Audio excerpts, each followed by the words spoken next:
Frequency blocked.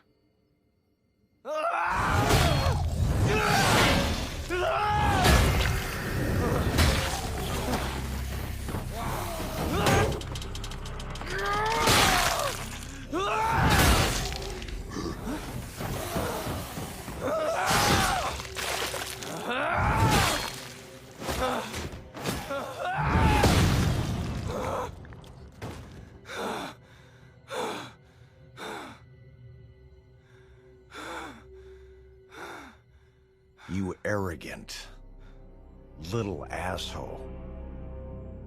Look at this goddamn mess. Everywhere you go, destruction follows. Because of your ego. You're a hypocrite, waltzing off to help your mass-murdering dad. But God forbid anyone else screws up, and then tries to make good. Don't you ever threaten me again. As for the rest of you,